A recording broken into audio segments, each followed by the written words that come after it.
Jaya Jaya Shri Caitanya Jaya Nityananda. Jaya Jaya Shri Caitanya Jaya Nityananda. Jaya Jaya Shri Caitanya Jaya Nityananda. Jaya Jaya Shri Caitanya Jaya Nityananda. Jaya Advaita Chandra Jaya Gaura Bhakta Vrinda. Jaya Advaita Chandra Jaya Gaura Bhakta Vrinda. Jaya Jaya Shri Caitanya Jaya Nityananda. Jaya Jaya Shri Caitanya Jaya Nityananda. Jaya Advaita Chandra Jaya Gaura Bhakta Vrinda. Jaya Advaita Chandra Jaya Gaura Bhakta Vrinda. Jaya Jaya Shri Caitanya Jaya Nityananda. Jaya Jaya Shri Caitanya Jaya Nityananda. Jaya Advaita Chandra Jaya Gaura Bhakta Vrinda. Jaya Advaita Chandra Jaya Gaura Bhakta Vrinda. Hare Krishna, welcome to our Caitanya Caritamrta class on Sunday morning. We continue from the Madhya Lila, chapter 18, text 63. That was what I'm informed. We are continuing from there. So I hope I get the pronunciation right. Sabadina Premaveshe, Sabadina Premaveshe, Nritya Gita Kaila. Nritya Gita Kaila. We can read the whole thing. Sabadina Prematveshe, Nritya Gita Kaila. Sabadina Premaveshe Nritya Gita Kaila. Dahan Haite Mahaprabhu Kadhira Vana Aila. Dahan Haite Mahaprabhu Kadhira Vana Aila. Sabadina Premaveshe, Nritya Gita Kaila. Sabadina Premaveshe Nritya Gita Kaila. Dahan Haite Mahaprabhu Kadhira Vana Aila. Dahan Haite Mahaprabhu Kadhira Vana Aila. Sabadina Premaveshe, Nritya Gita Kaila. Sabadina Premaveshe Nritya Gita Kaila. Dahan Haite Mahaprabhu Kadhira Vana Aila. Dahan Haite Mahaprabhu Kadhira Vana Aila. Sabadina Premaveshe Nitya Gita Kaila. Sabadina Premaveshe Nitya Gita Kaila. Dahan Haite Mahaprabhu Kadhira Vana Aila. Dahan Haite Mahaprabhu Kadhira Vana Aila. Sabadina Premaveshe Nritya Gita Kaila. Sabadina Premaveshe, Nritya Gita Kaila. Dahan Haite Mahaprabhu Kadhira Vana Aila. Dahan Haite Mahaprabhu Kadhira Vana Aila. Mata, please. Sabadina Premaveshe Nitya Gita Kaila. Sabadina Premaveshe, Nritya Gita Kaila. Dahan Haite Mahaprabhu Kadhira Vana Aila. Dahan Haite Mahaprabhu Kadhira Vana Aila. Sabadina, Sabadina, all the days. all the days. Prema Aveshe, Premaveshe in ecstatic love. in ecstatic love. Nritya Gita, Nritya Gita Kaila, Kaila. danced and chanted. Danced and chanted. Dahan Haite, Dahan Haite. from there. From there. Mahaprabhu, Mahaprabhu. Sri Chaitanya Mahaprabhu, Sri Chaitanya Mahaprabhu. Kadhira Vana Aila, Kadhira Vana Aila. came to the place known as Kadhiravan. Came to the place known as Kadhiravan. Translation and short purport by His Divine Grace Srila Prabhupada Ki Jai. Every day the Lord chanted and danced in ecstatic love. Finally he went to Kadhiravan. Purport. Kadhiravan is described in the Bhakti Ratnaka 5th wave. It says here, Dekaha Kadhiravana Vidita Jagate Vishnuloka Prapteta Gamana Matrete. Behold a forest named Kadhiravan, renowned throughout the universe. If one comes to Kadhiravan, he can immediately be elevated to Vishnuloka. Jai. We're going to read the next verse also in the pre. So now there's a whole series of verses with very short purport, so I'm going to read a bit through the text. Text 64. Lida stale deki dhan gela shesha shai Lakshmi deki shloka padena gosani. After seeing the places of Lord Krishna's pastimes, Sri Caitanya went to Sheshashai, where he saw Lakshmi and recited the following verse. Yate sujata karanam puruham staneshu Vidha shanai priya dadhamai karaka. Wait a second, I have to get the tune. Yate sujata charanam puruham staneshu Vidha shanai priya dadhimahi karkasheshu Tinatavim athasitat vyatate nakim svit Kurbhadi bhir brahmati dhir bhavat ayusamna. O dear beloved, your lotus feet are so soft that we place them gently on our breasts, fearing that your feet will be hurt. Our life rests only in you. Our minds therefore are filled with anxiety that your tender feet might be wounded by pebbles as you roam about on the forest path. This is a verse from Srimad Bhagavatam spoken by the gopis when Krishna left them in the midst of the Rasa Leela. I will start here and then go a few verses also. Om Agyanatimirandasya Gananjana Shalakaya Chakshuram Yena Tasmai Shri Gurave Namaha Shri Chaitanya Manobishtam Stapitam Yena Bhutale Swayam Rupa Karamayam Dadati Svavarantikam Jaya Shri Krishna Chaitanya Prabhu Nityananda Shri Advaita Gadadhar Shivasari Gaura Bhaktavinda Hare Krishna, Krishna Krishna, Hare Hare, Hare Rama, Rama Rama, Hare Hare. Magishayasya Vadane, Lakshmiryasya Chavakshasi, Yasya Hridaye Samvit, Tam Nrisimham Maham Bhaje, Prahlada Hridayaradam, Bhakta Vidyavidam, Sharatindu Bande, Parindra Vandanam Harim.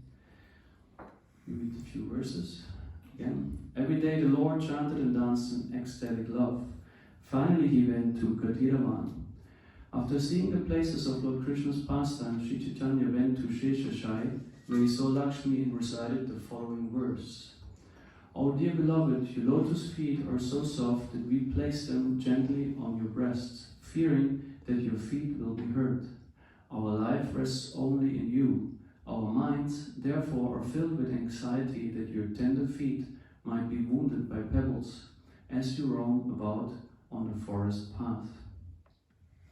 So I was contemplating a bit on the aspect that Chaitanya Mahaprabhu is said to embody the life of a devotee and therefore exemplifying for any follower in the Gaudiya Vaishnava tradition the way or the path how to practice devotional service or what it means to be a servant of Krishna.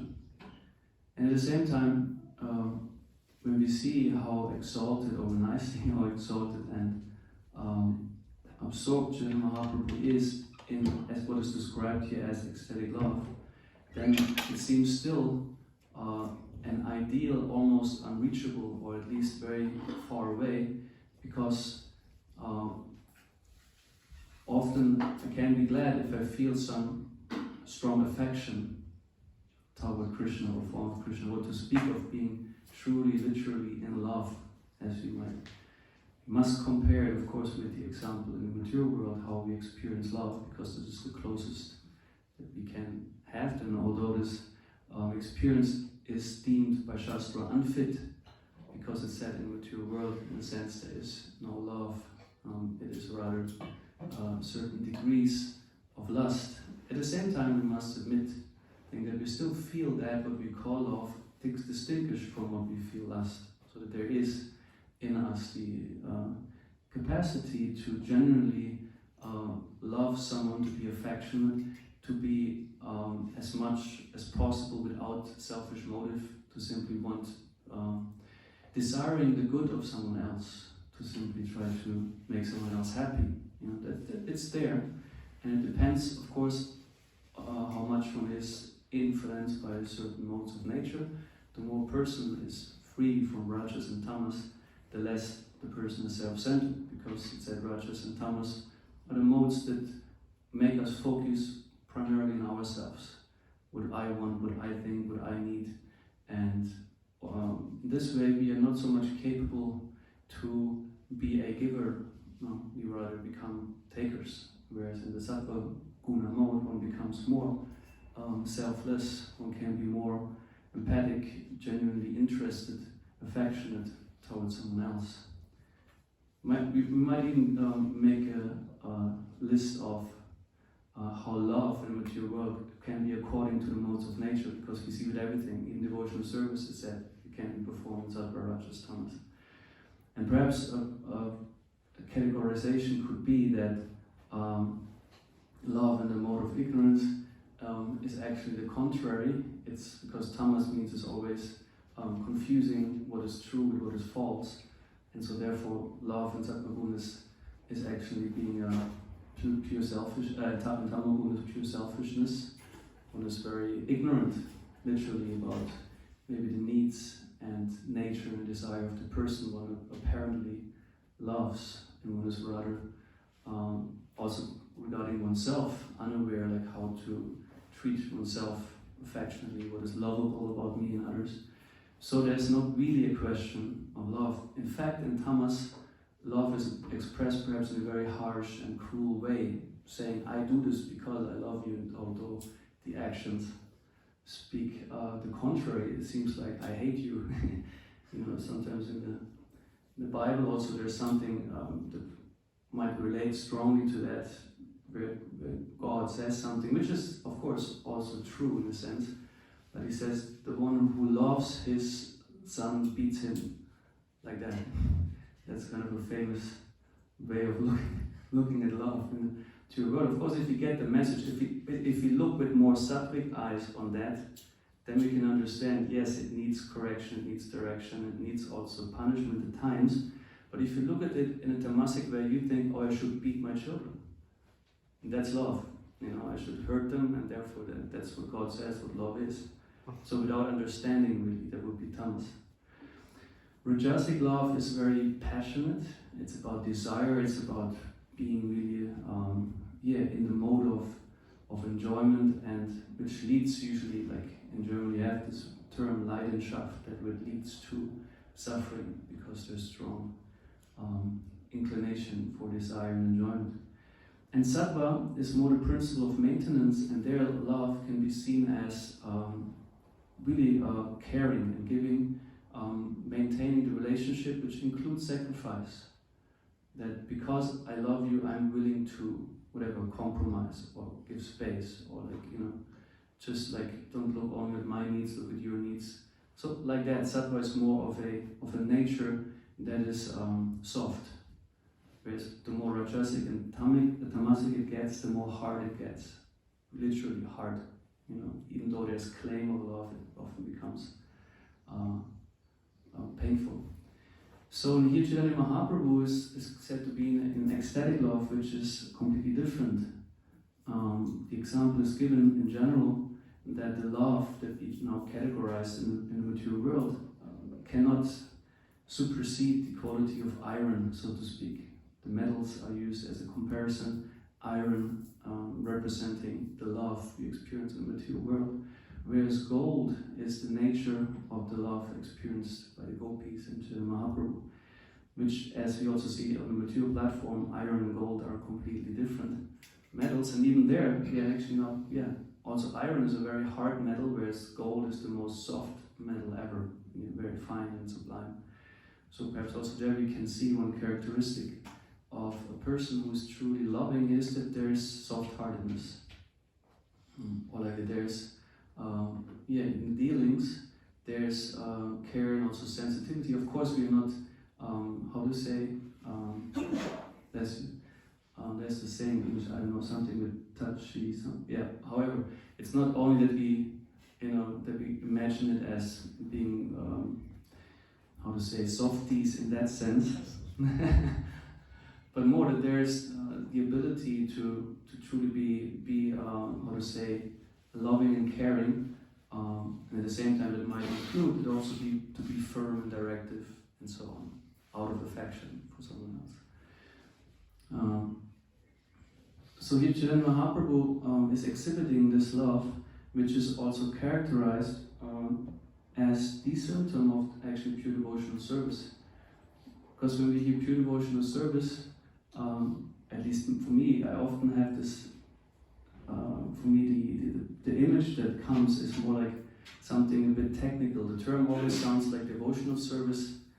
I don't necessarily connect it with being in love or feeling strong love. Devotional service has, maybe it's a language condition, you know, the service has a bit, doesn't ring necessarily for me the bell. But if you read, for example, the Narada Bhakti Sutra, which is an interesting scripture, as already it's stating its author Narada Muni, and Srila Prabhupada has commented the first 13, I guess, shlokas, and then the rest was done by his disciples, Gopi Prananda Prabhu and Satsvarup Das Goswami.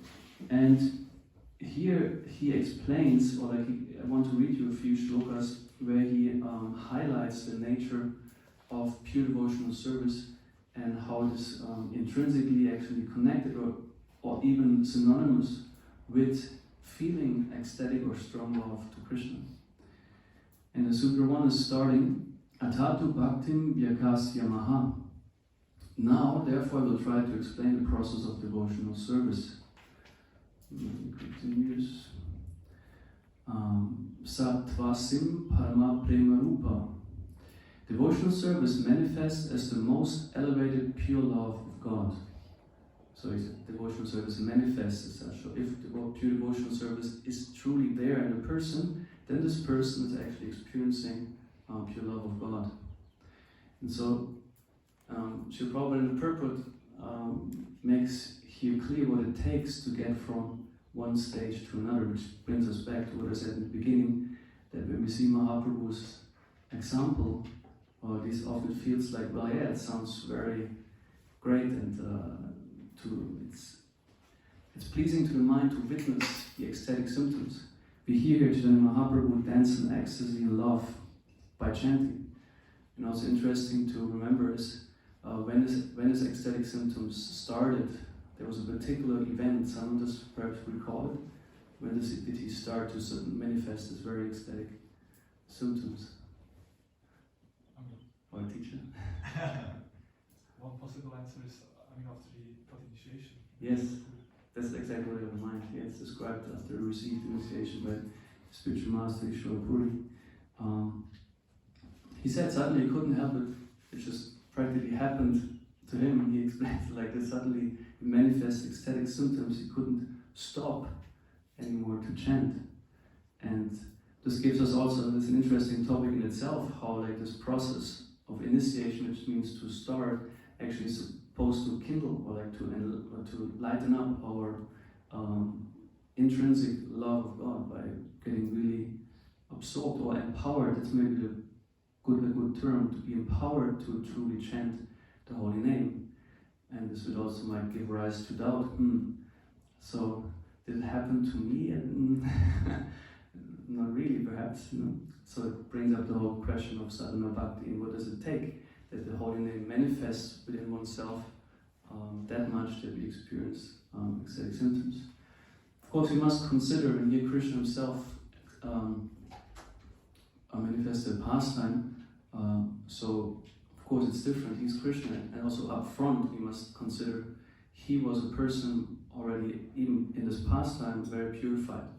So he grew up in a Vaishnava family, got some scars, studied Vedas, was a very learned scholar, had really good understanding of Krishna Tattva, Jiva Tattva, everything, and had a proper attitude. When he approached spiritual master, he was in full faith, very much situated in what we would call Sattva Guna. Of course, Krishna is never in Sattva Guna. He is Shuddha Sattva always. So, but in showing that actually this is what is meant to happen, that gradually after initiation into the holy name process, that one develops these ecstatic symptoms by following the process of chanting Nam, Kirtan. And And sometimes you can also read in, I think it's letters, I didn't find or I didn't search for the quotes, but I remember clearly how Prabhupada sometimes in conversations or letters is a bit expressing himself in a wandering sense after he had his first disciples for perhaps a year, and saying practically, it's in my own words, actually I expected you after 6 months you should have developed ecstatic symptoms. So he makes statements like that, you know, I think, wow. Which makes sense if this is our philosophy, if you're consequent about it and you say the holy name awakens love of God, and if you properly chant it, so yeah, but why does it have to take decades actually? Why shouldn't it come after, you know? So that's sometimes maybe puzzling statements, and at the same time they make perfect sense. And then I'm challenged to look at what am I missing, which is of course looking closer, it doesn't take so much to answer it, but what am I missing so that I don't experience that symptoms, or like this, at least getting closer to this type of symptoms that Mahaprabhu expressed. Yes, this pure love of Krishna is within distance, and Srila Prabhupada is explaining to this sutra that I read from the Narada Bhakti Sutra, that devotional service manifests as the most elevated pure love for God. He points out, or like at least one shloka later, yeah, this pure love of God is eternal. He makes the point how actually pure devotional service does not happen as long as one is on the conditional platform. And this is a topic I engaged my mind also a lot and discussed with many times with different devotees, and felt in a sense confirmed in my understanding, where he quotes also Brahma-Bhutta Prasanat Manaso Chatina Kamishati Samasaveshu Uttishu Mat Bhaktim Labate Param, where he points out if one is situated in transcendence, which means your prasana atma means the self is completely free from the three modes of nature, there's no hankering, no lamenting for anything. One sees everyone with equal vision. Mat bhaktim labate param. From there, devotional service starts. It really literally means from there, as a progressive hierarchy of transcendental development. That he also points out in the purport, you cannot even serve the supreme transcendental Lord without being yourself transcendental, means having the Atma purified from all the coverings so that you can relate to Krishna on a transcendental platform. So actually it's a requirement for true pure devotional service, as we here understand it, that one has attained the self-realization in the sense of what is Atma, this body, you know, that we have truly attained the platform. And here we come to a state which is more closer, where we can start, okay, what does it need in my practice to get more and more self-realized in a sense, and here comes the aspect of tapasya, for example. Of course, you have practice, sadhana bhakti, but also the cultivation of knowledge. We see that also in Chaitanya Mahaprabhu, what he did first in his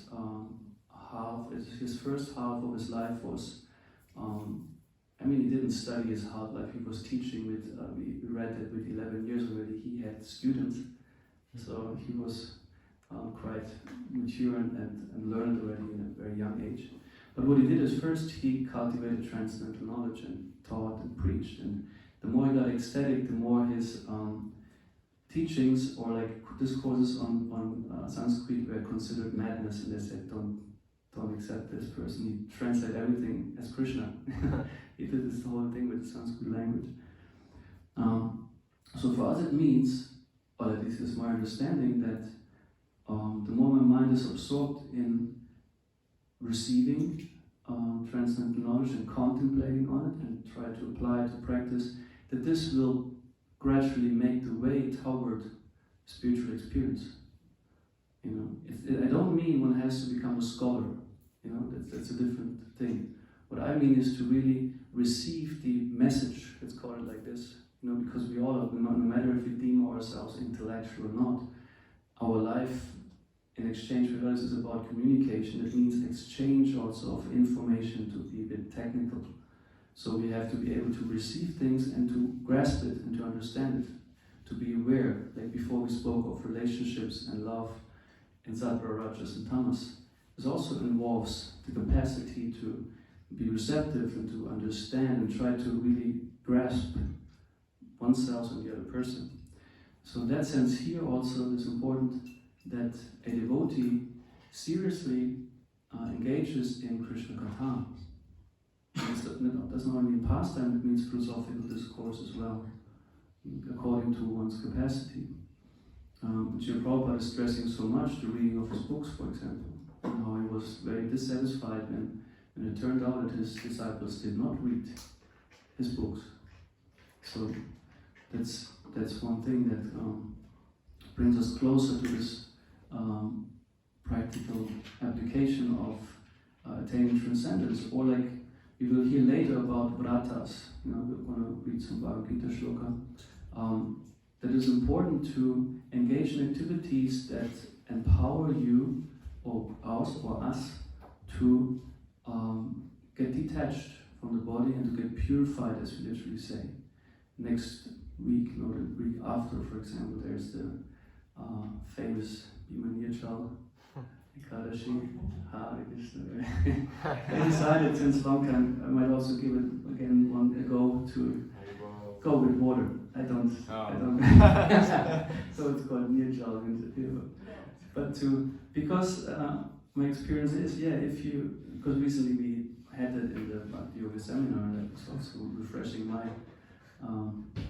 understanding and also experiences that actually by doing this, the Tapasya, which is very much highlighted, which is actually about the 10 principal limbs of devotional service, highlighted by Sri Rupa Goswami, the Ekadashi fast, that one can get one's consciousness purified. Because what you can observe is the more the senses are constantly engaged within stuff, they get saturated and perhaps over-satiated. Sometimes you see it if you get strong smells, maybe you have relatively strong smells, but your nose might be overly agitated. Yeah. And like for example in the perfume shops, they have coffee as like coffee beans. Because when you smell them, it neutralizes your sense of smell. Like there might be other things that neutralize your other senses. So the principle is like if the senses are too much involved, they get also dull at some point. They cannot perceive. So actually, tapasya is meant to you sharpen your sense, you purify them practically from all this constant influence, and so they can be at your service differently. Like you can experience your mind becomes more clear gradually. Of course, at the beginning one might struggle with the urge to eat, and then maybe it's a headache, and maybe there's discomfort, and oh my God, and how many hours are still to go. At the same time, if you stick with it a bit, utsahan nishjata yiryat, with some patience, confidence, then one can get the experience of getting more centered and also realizing what do I need and what is actually things that I want. The more you perform tapasya, the more awareness you can raise how much of your apparent needs are wants. And distinguish yourself. I actually did something I can even go a whole day without food. Perhaps I can even go practically with once a day or twice a day eating. I don't have to eat twice a day. We don't have to, actually. We want to, or are accustomed to, but simply from a point of need, you can go with way less. So that's something practical tapasya can also bring you more to this understanding how you don't also have to obey necessarily bodily demands. So it's practice, it's not necessarily the nectar that comes afterwards. That sattva guna means in the beginning might be like poison, at the end like nectar. And it requires some effort. And because my experience is if my mind and my senses are too much used to be gratified and also slack off, focus gets lost. Because if the mind is more clear and isn't free from all this entanglement, then you can center your energy and then become again more aware. What is actually priority for me? Where am I aiming at? And this is also something that I would like to address now, because also in spiritual life, it's important to have an aim if you don't aim anywhere, we don't go anywhere. You know, if you don't aim somewhere, like, then you're just there and you might float around in your spiritual life. Or like at worst, you just stand still because you don't have a particular aim. In the beginning, that might be simply given by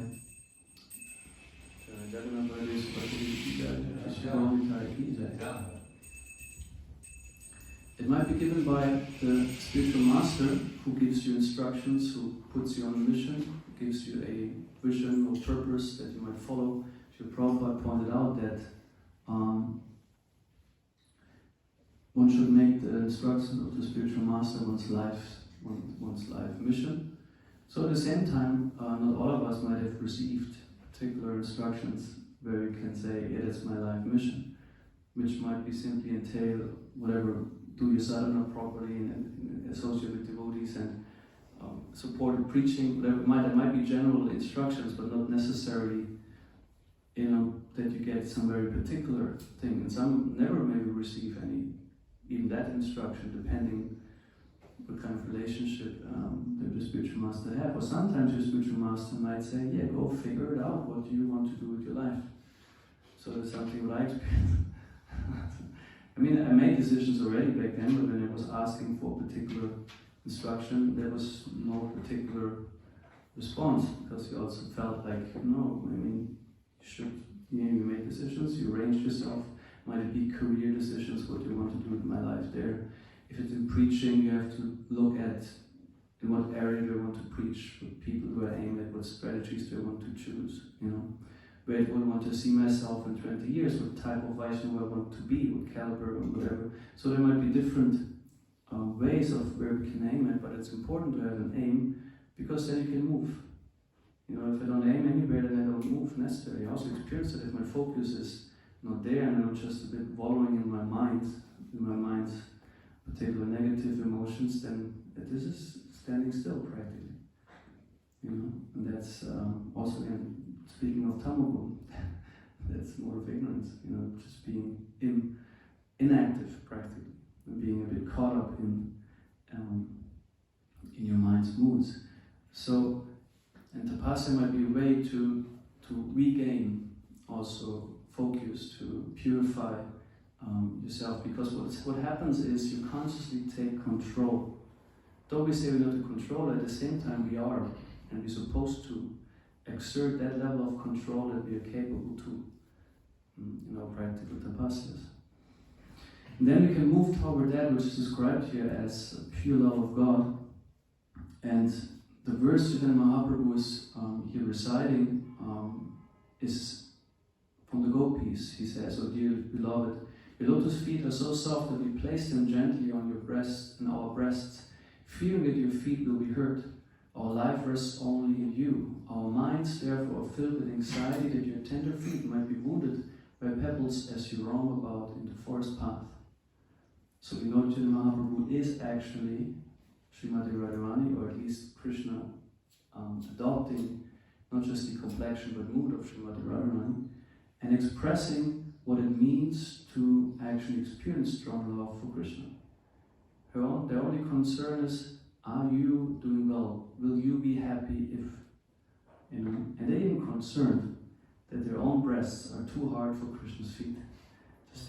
Just think about that. I mean, and of course they're concerned when you walk in the forest. We are concerned your feet might be wounded. So they experience transcendental horror by imagining how Krishna might harm himself in the forest.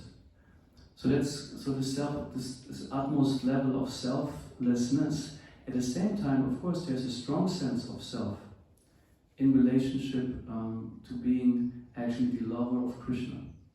But it's characterized by the complete absence of selfish motives. So they're situated also, of course, in their identity as gopis. It's not that they have no personality because they're so selfless. No, they have a very clear and a very distinct personality. We hear, for example, if we speak here of the topmost gopi, Srimati Radharani, has 64 particular competences, which make her the unique, or like the only person who can fully satisfy Krishna. Some of them might be that, for example, she's an expert, all the gopis, but she particularly expert musicians and singers. They actually perform kirtan for Krishna. You see sometimes also pictures where they sit in the boat and there's Krishna and the gopis play instruments and sing. They're expert in theater plays. You know, they make Bharatanatyam and other also theater plays. So they're very, they're the topmost entertainers for Krishna.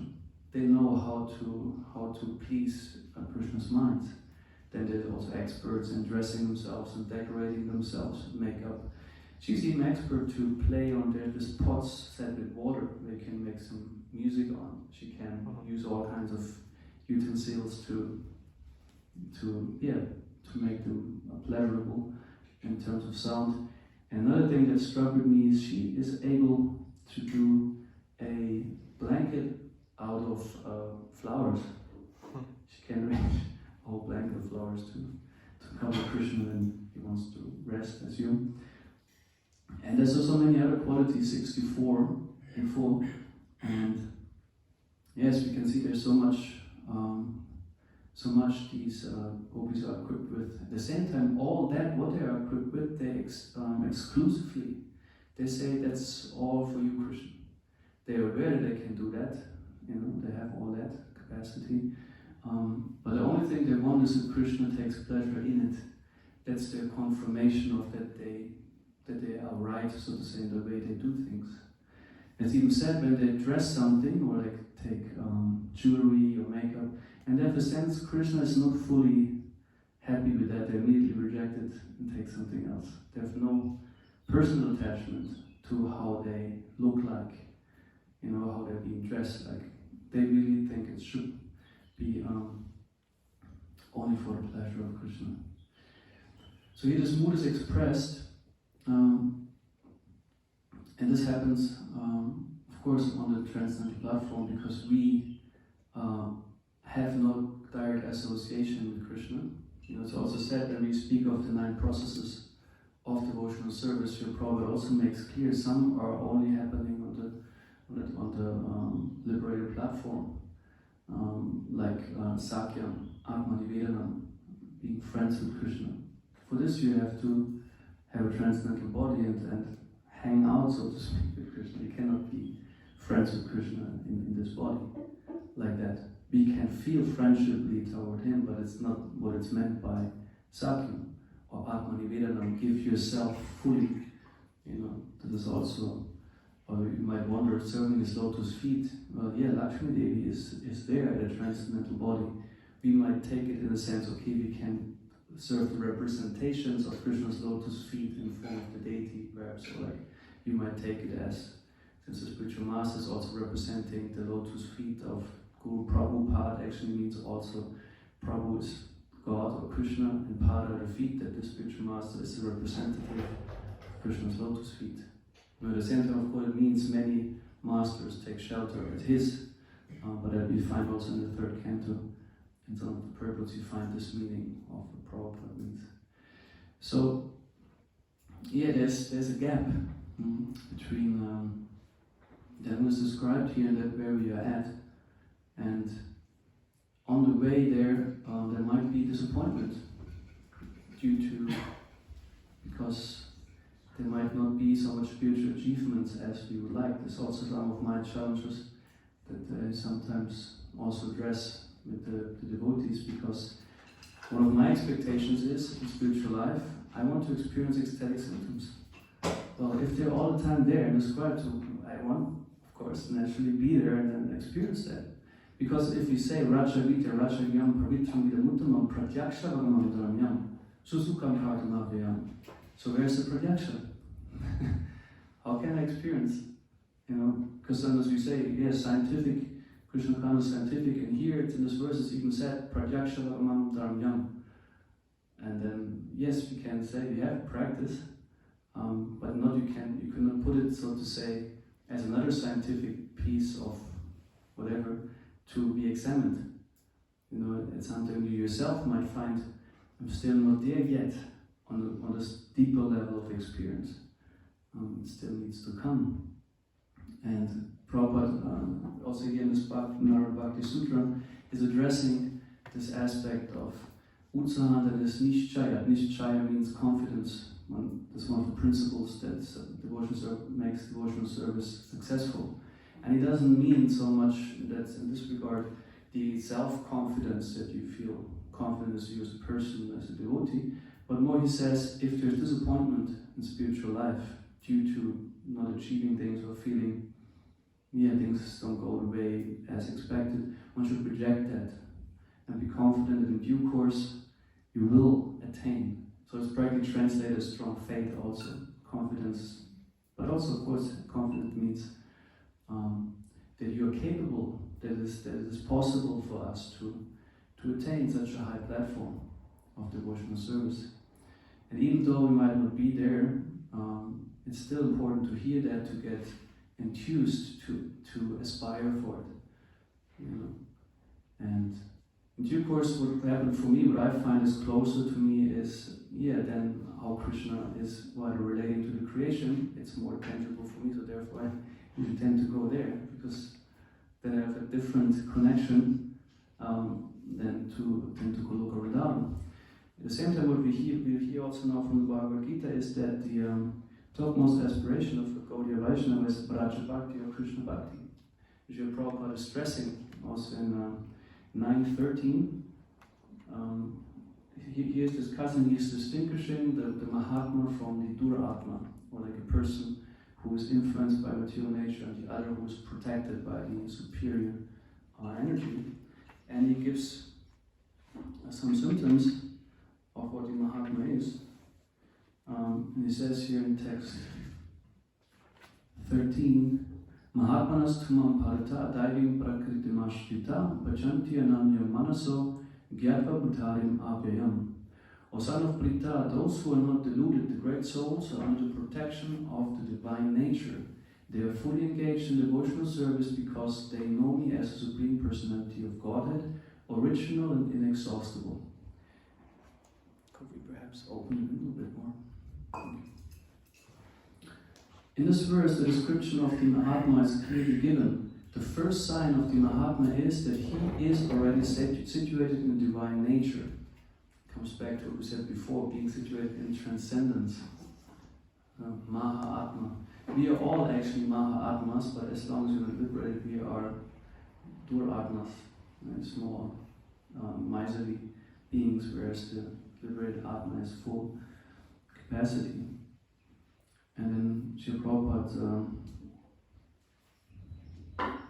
speaks about the surrender, how surrender to the personality of Godhead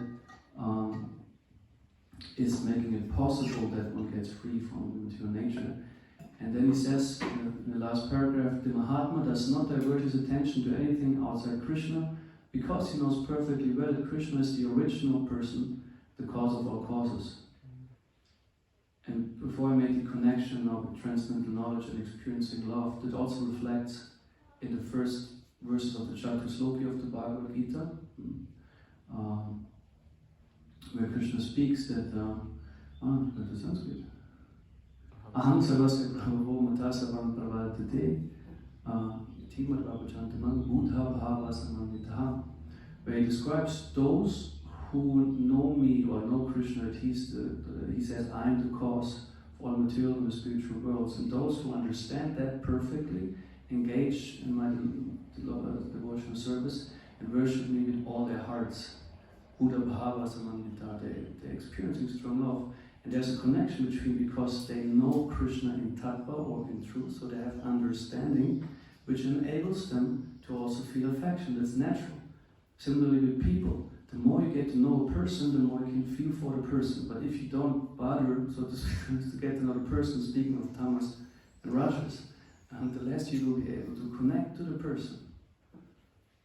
And so it's also with Krishna. If we want to feel love for Krishna, naturally we have to, I say this word now, bother, to really try to understand who is that person, what does Shastra tell us about him, and find these aspects that particularly resonate with us and absorb in them. Because actually Krishna gives us all that he says, spiritual life is about enjoying. Yes, it is. all way there, of course, it's not being the enjoyer. But naturally, this is what Srila Prabhupada also says, chant Hare Krishna and be happy. This little term is actually saying a lot, or this little sentence, that spiritual life. What is happiness about? Happiness is that you relish, you enjoy. It says, give up lower taste, experience higher taste, means you're supposed to enjoy on a higher level so that you can give up the lower level. So therefore also all his pastimes are there and so many other things. So there's no doubt about it. Such a Mahatma or great soul develops through association with other Mahatmas, pure devotees. Pure devotees are not even attracted by Krishna's other features, such as the four-armed Mahavishnu. So it says in the topmost, of course, experience is Raj Bhakti Krishna in two-armed form, because he's Rasa Raj, he has utmost qualities. Pure devotees are not even, they are simply attracted by the two-armed form of Krishna. Able to speak of demigods, etc. So then it becomes the other verse, famous Caitanya Caitanya Yatantascha Drita Vrataha Namasyantascha Mam Bhaktya Nitya Yukta Upasate. Always chanting my glories, endeavoring with great determination, bowing down before me, these great souls perpetually worship me with devotion. And here Prabhupada says again, the Mahatma cannot be manufactured by rubber stamping an ordinary man. His symptoms are described here. Mahatma is always engaged in chanting the glories of the Supreme Lord Krishna. The personality of Godhead, he has no other business.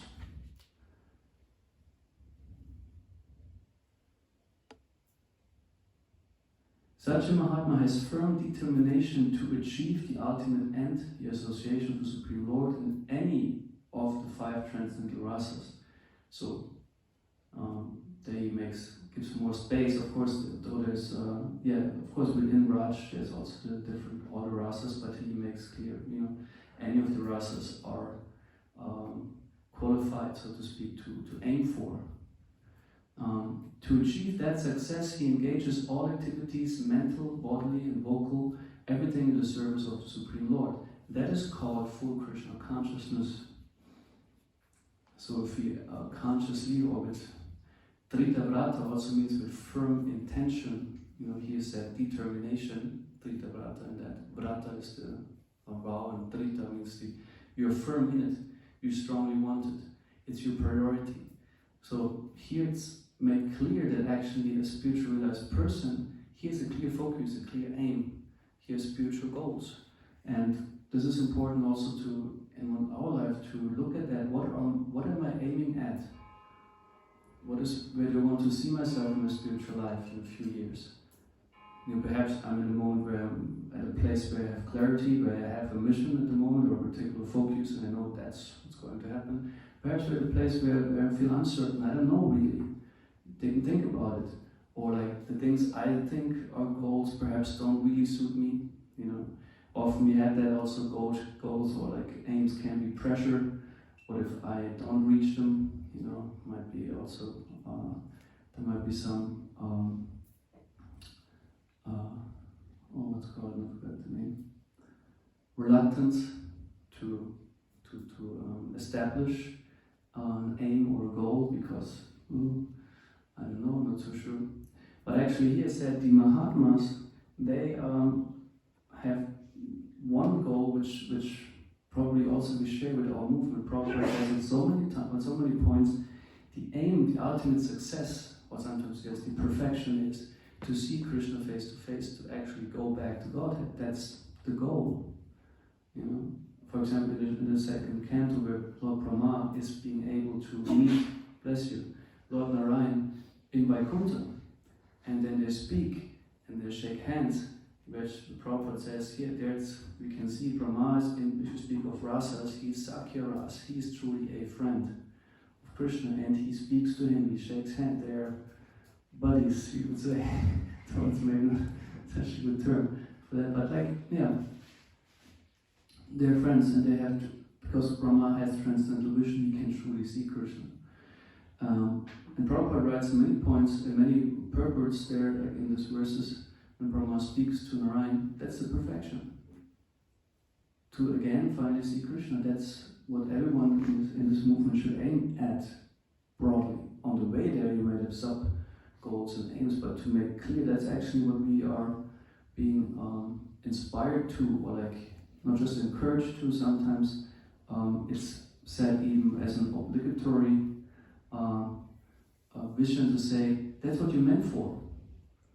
You're meant for to be in the spiritual world with Krishna, and all other things are nonsense. You're an illusion. You know, if you think you have there's any other aim or goal for you, you know, all these 4 goals, like the arthas, artha, dharma, kama, moksha, ultimately are rejected as unsuitable goals for a living entity, because they entangle one, and prema is the actual goal. Yes. Yeah, I would like to stop here, but we can open for discussion, questions. One question.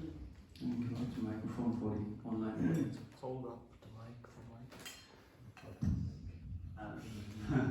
Thank you.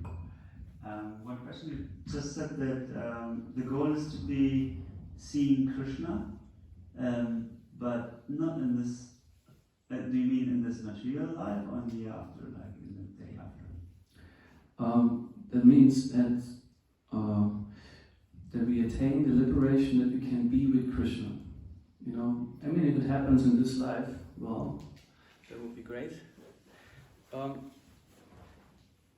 mean, perhaps, I don't know if you're aiming at something. Of course, your Prabhupada says we shouldn't have the attitude, please Krishna, show yourself to me, but saying rather behave the way Krishna wants to see you. But however we do it, the ultimate outcome should be you and Krishna see each other. This life, next life, but ultimately that this happens, that we get back, because we are practically somewhere where we don't belong. It's that material world is not our home, though we make it usually very homey to us. Is that okay? Thank you. Hare Krishna, thank you. I was wondering if you could explore this. You already touched on it, but maybe a little bit more. You mentioned how pure devotees, they are selfless, and at the same time, they have specific features and qualities. So it seems like, and also you mentioned that devotees only do what Krishna wants, Krishna be pleased. So when I hear this, it seems like my the personality disappears. I become basically, there's no me anymore, there's what Krishna wants. Mm-hmm. See where I'm going? Yeah, we could explore that. Thank you for this inquiry. Yes, my understanding is that you're selfless. One aspect is akarma, we say also nishkama. We also in the Bhagavad Gita how the pure soul is related to nishkama karma yoga, that he performs activities for the pleasure of Krishna without any desire that is related to his own body, mind, or ego. So he consciously, or she like the Atma, ultimately in the ontological sense, is female. Of course, it's not confused that sometimes then women think, yes, female. No, it's not female in the sense as it is in the material platform. It's transcendent to male and female, but ontologically female being enjoyed by Krishna. So, and recognizing that nature, the Atma is saying, Krishna, I'm yours. And at the same time, the Atma also, is my understanding, realizes, what did Krishna equip me with that he wants me to exhibit or enjoy? So you experience, of course, self in the sense of individual, because let's assume whatever, like let's look at the possibilities in the spiritual world, what bodies or like forms you can have, and what functions they serve.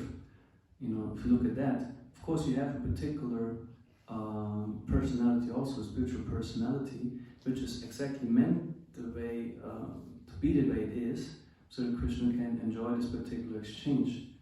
And my understanding is, of course, you experience yourself also as an individual person. At the same time, your attitude is that you're fully inclined to whatever you have as individual assets. You completely dedicate to Krishna's pleasure, and this way experience yourself fully in the relationship. Srila Prabhupada makes that point also clear in the beginning of the Nectar of Devotion. In the introduction, he speaks of how does self-realization work. He says, we need light to see, even in this physical body, to see ourselves in the mirror or whatever. And he says, on a spiritual sense, you also need light to see yourself in, because now there's darkness, ignorance. And he says, Krishna is like the sun, and when the sun rises, you can also see yourself in the light of Krishna, which is a very profound statement. Actually gives us a clear understanding that actually it goes along, our self-realization goes along with realizing Krishna more and more, because we are intrinsically connected with Krishna eternally in an individual basis. So actually when one sees oneself, one sees in one sense the unity, I am Krishna's eternal part and parcel, and how I'm identical with him. At the same time, we perceive our individuality but with a strong urge to put that personality into Krishna's service. Because this also goes along, that's part of being an expansion of Krishna. This is the purpose, so I guess we have the sense of purpose. Though in the material world, naturally, since we are so much absorbed in this false personality and accepted it as me, as self, of course there's fear of loss if we slowly, gradually, how to say, give up on that. So to say, let's call it so-called individuality. You know, because that's where our consciousness is focused to, and we don't have full access to the unique spiritual identity. So there's we have a gap, or like some transition period on which we probably have to go on two rails for some while until gradually we can, be situated in the Brahmabhuta platform, means seeing how am I actually spirit self, which is distinct from all the features of the body. Because just think of it how this body is a unique set of qualities made of the three modes of nature, and you had already millions of complete unique sets of material nature, which may be completely the contrary. Speaking maybe of gender, speaking of race, speaking of species, we adopted so many forms and features already, so many identities, very that's me, and we have given it up somehow or other. It's somehow stored in the mind, like Brahma sometimes said he gave up so many bodies during his creation period, which is translated as actually mentalities, because he doesn't have a gross body, but he gave up his bodies changing. So it's an act of mind actually to give up these conception, I am this body with these features. Because, as I mentioned before, like maybe let's use this fasting example. The more I'm involved, or like constantly being absorbed in the senses, the more my consciousness is there, and I cannot look at the same time or see my spirit self. It's an either-or principle. The more I am absorbed in matter, the less I can perceive what might be spiritual. So tapasya is meant actually to withdraw gradually from the platform and become gradually able by a purified mind, because it said the mind is like the mirror who can actually give us a visual of the true Atma. So I don't know, I think we're going already somewhere. Yes, do you feel that your inquiry answers some of its answer? I mean, thank you. I think that's what I wanted. We explore this. As you were speaking, I was reminded about an idea that, just like you said, we are originally there's a perfect spot for us in the spiritual realm where we perfectly fit expressing our love.